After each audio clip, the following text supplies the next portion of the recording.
Hello student, good morning. आज हम elements of accounts part 2 chapter number 4 analysis of financial statement की शुरुआत करने वाले हैं। सबसे पहले हम उसके इंट्रोडक्शन के बारे में देखेंगे। Then after, what is the meaning of analysis of financial statement, what is the meaning of financial analysis.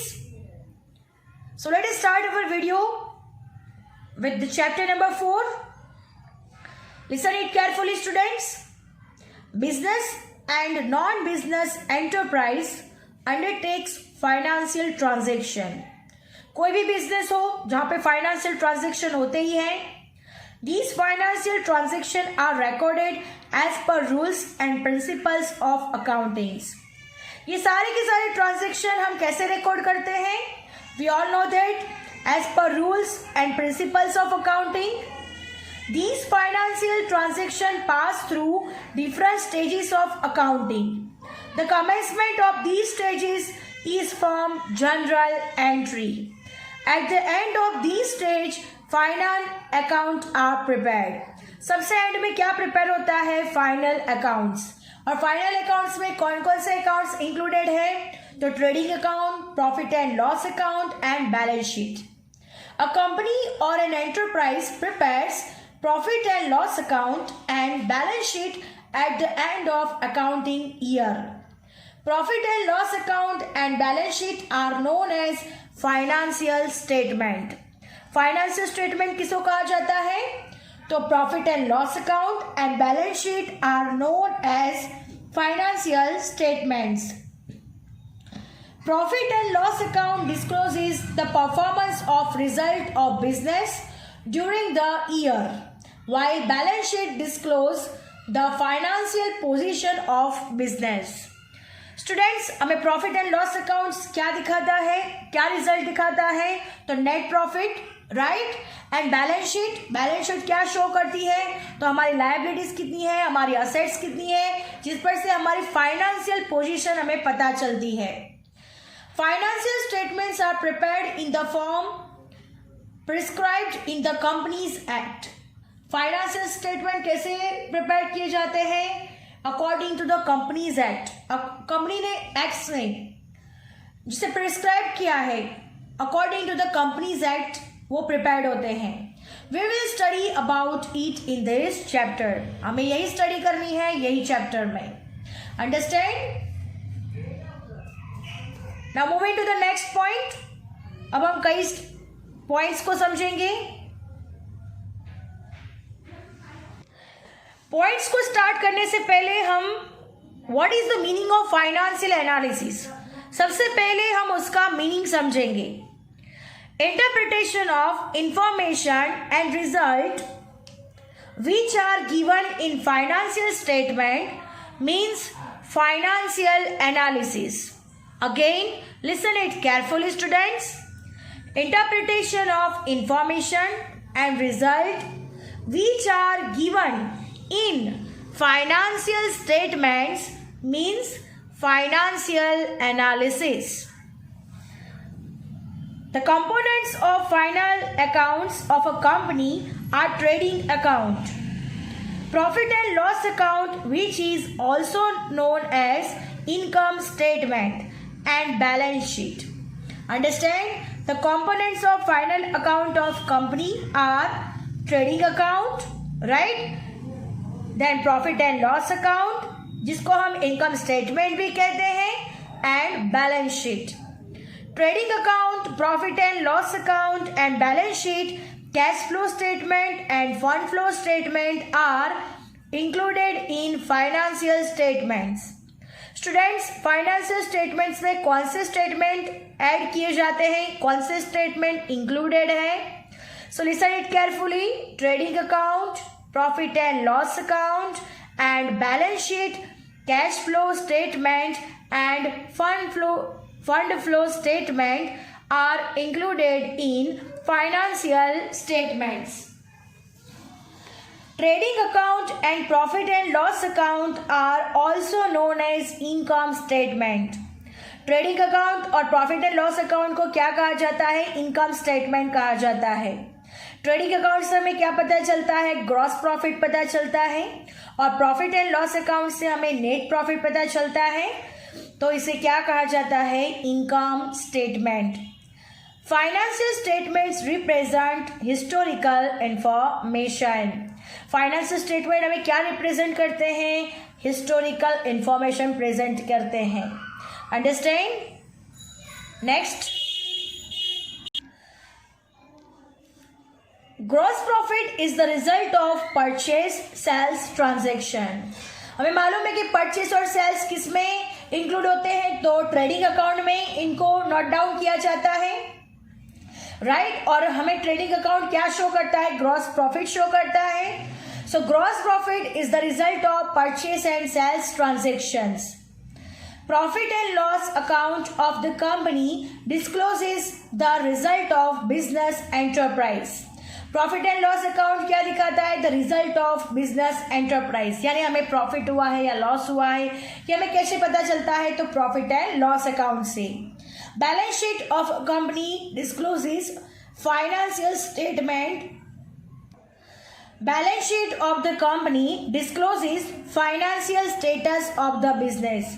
Balance sheet हमें क्या दिखाती है? तो फाइनेंशियल स्टेटस हमारा कैसा है, बिजनेस का फाइनेंशियल स्टेटस कैसा है, यानी उसमें लायबिलिटीज कितनी है, असेट्स कितनी है, ये कैसे पता चलता है? तो बैलेंस शीट को अगर हम देखेंगे तो हमें पूरा का पूरा समझ में आ जाएगा कि हमारा फाइनेंशियल स्टेटस फर्म का कैसा है, यानी कंपनी का कैसा है। वो कैसे पता चलता है? तो बैलेंस शीट से पता चलता है। प्रॉफिट एंड लॉस अकाउंट से क्या पता चलता है? तो income. Understand? Profit and loss account of the company discloses the result of business enterprise, यानी हमें प्रॉफिट हुआ है या लॉस हुआ है वो कैसे पता चलता है? तो प्रॉफिट एंड लॉस अकाउंट से। और बैलेंस शीट से क्या पता चलता है? तो फाइनेंशियल स्टेटस हमारे बिजनेस का कैसा है वो हमें पता चलता है। Interpretation of information and result which are given in financial statement means analysis। यानी ये जो स्टेटमेंट्स हम प्रिपेयर करते हैं और जिसका इंटरप्रिटेशन होता है और जो रिजल्ट हमें मिलता है उसको क्या कहा जाता है? Financial statement analysis. यानी जो हम फाइनेंशियल स्टेटमेंट प्रिपेयर करते हैं, जिसकी हमें इंफॉर्मेशन मिलती है, जिसका हम इंटरप्रिटेशन करते हैं और रिजल्ट फाइंड करते हैं, जो हमें फाइनेंशियल स्टेटमेंट्स में मिलते हैं, उसे क्या कहा जाता है? एनालिसिस। एनालिसिस दो तरीके से होते हैं। Horizontal analysis is done for long term planning. Horizontal analysis long term planning के लिए होता है। और हॉरिजॉन्टल प्लानिंग में क्या किया जाता है? तो हॉरिजॉन्टल प्लानिंग में ईयर्स की कंपैरिजन होती है। Listen it carefully students. The comparison of financial statement of different year is known as horizontal analysis. यानी यहाँ पर क्या होता है कि ईयर्स की कंपैरिजन होती है, यानी हमें डेटा दिया गया होता है लास्ट 5 ईयर्स का और करंट ईयर का भी होता है, जिसकी हमें क्या करनी होती है? कंपैरिजन करनी होती है। अगर हम एक एग्जांपल ले लेते हैं कि 2013, 14, 15, 16, 17 इन सब ईयर्स को अगर हमें कंपैरिजन करनी है तो हम लोग सारे के सारे स्टेटमेंट्स को एक साथ देखेंगे। 2013 में स्टेटमेंट ऑफ इनकम, 2014 का देखेंगे, 2015 का। इस तरह से हर एक ईयर के कंपैरिजन होती है। किसमें होती है? हॉरिजॉन्टल एनालिसिस में। और दूसरा है वर्टिकल एनालिसिस। तो vertical analysis means vertical analysis is used to compare financial statement of 1 year. Students, vertical analysis में क्या होता है कि यहाँ पर कंपैरिजन होती है financial statements of 1 year. Only 1 year के फाइनेंशियल स्टेटमेंट की यहाँ पे कंपैरिजन होती है। Understand? This analysis is used to compare the performance of different units और departments of 1 year with the help of different predetermined ratio. यहाँ पे क्या होता है? डिफरेंट टाइप से डिपार्टमेंट्स का यहाँ पे क्या होता है? कंपैरिजन होता है। अंडरस्टैंड? यानी this analysis is used to compare the performance of different units और डिफरेंट डिपार्टमेंट्स। डिफरेंट यूनिट्स और डिफरेंट डिपार्टमेंट्स का यहाँ पे क्या होता है? कंपैरिजन होता है। और यहाँ पर क्या होता है? फाइनेंशियल ईयर के साथ इसको कंपैरिजन किया जाता है। Understand? The financial statements are prepared every year. The comparison of financial statement of different year is known as horizontal analysis. और vertical analysis मतलब this kind of analysis is used to compare financial statement of one year. एक ही year का financial statement को comparison करना है. This analysis is used to compare the performance of different units और departments of one year with the help of different predetermined ratio.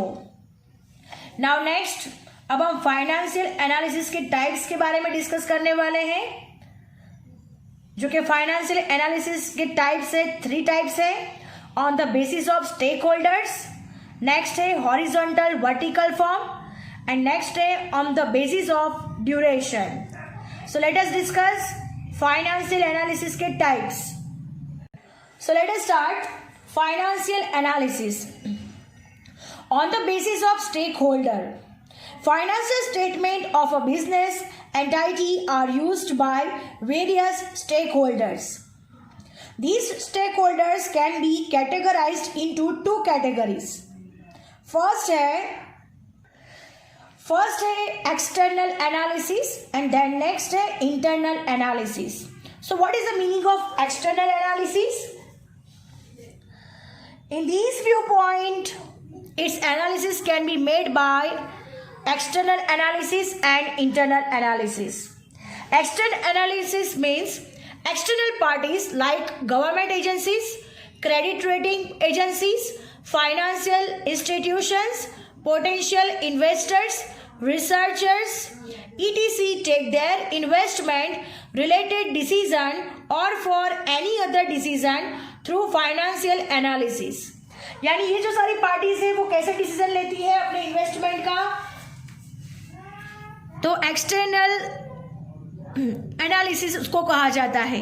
यानी ऐसी जब पार्टीज अपने इन्वेस्टमेंट के लिए सारी की सारी इंफॉर्मेशन लेती है, फाइनेंशियल एनालिसिस करती है, तो उसको क्या कहा जाता है? External analysis.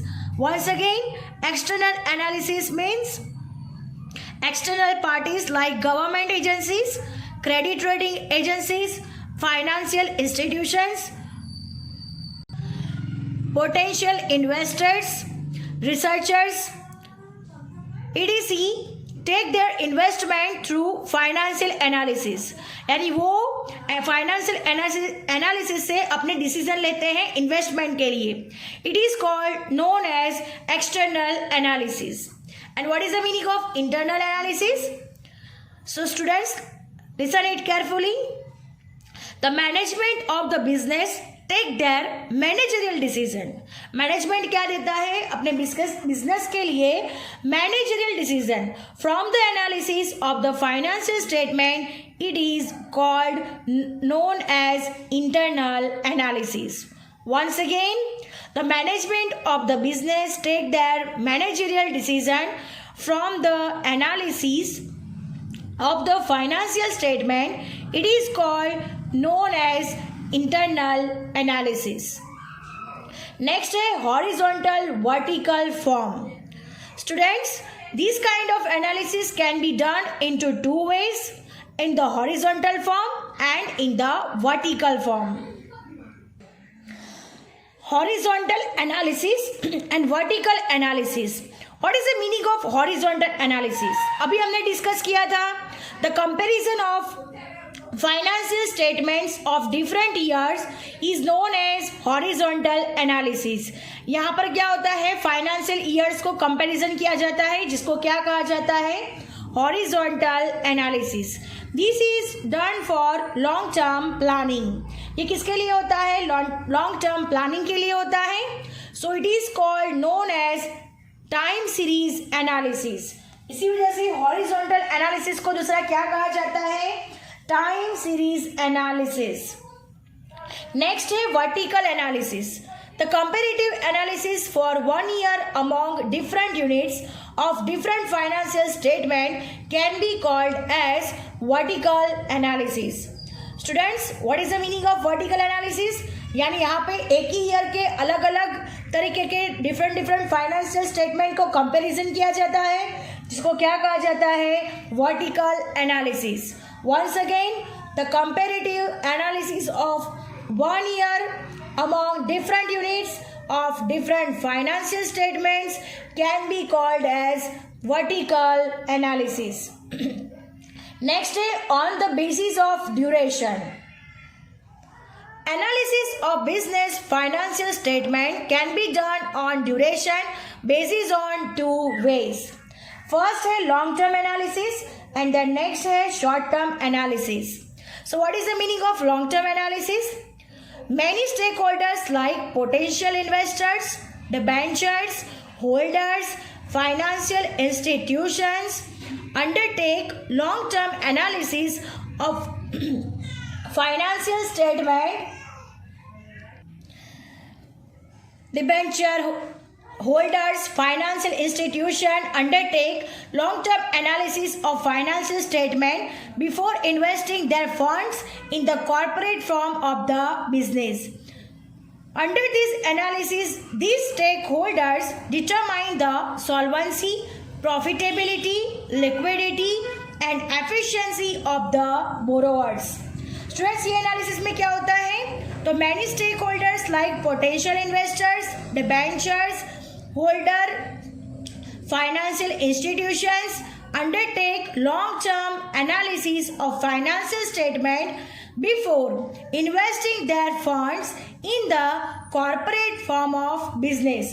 यानी किसी की टर्म में किसी भी फर्म में इन्वेस्ट करने से पहले वो क्या करते हैं? एनालिसिस करते हैं. अंडर दिस एनालिसिस वो किस चीज का एनालिसिस होता है? These stakeholders determine the solvency, profitability, liquidity and efficiency of the borrowers. Next is short-term analysis. This kind of analysis is used by suppliers as well as lenders to the measure short-term solvency of or liquidity of the business entity. यहाँ पर क्या होता है? ये analysis कौन कर सकता है? Short term analysis. This kind of analysis is used by suppliers as well as lenders to measure short term solvency और liquidity of the business entity. So student, these are the types of financial analysis. First है on the basis of stakeholders, यानी external analysis और internal analysis.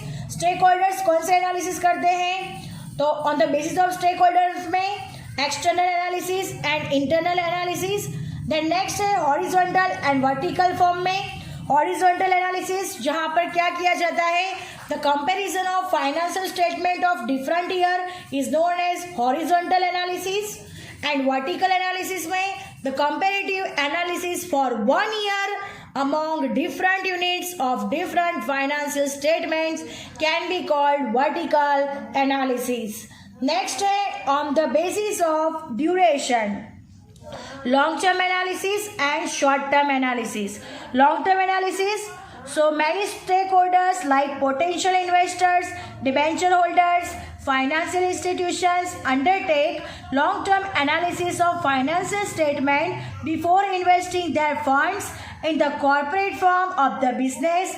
Under this analysis, the stakeholders determine the solvency, profitability, liquidity and efficiency of the borrowers. Next is short-term analysis. This kind of analysis is used by suppliers as well as lenders to measure short-term solvency or liquidity of the business entity. So student, आज के लिए बस इतना ही. आज हमने उसका introduction, meaning and types of financial statements के बारे में सीखा है. I hope you understand it very well. कल फिर मिलेंगे. Thank you students.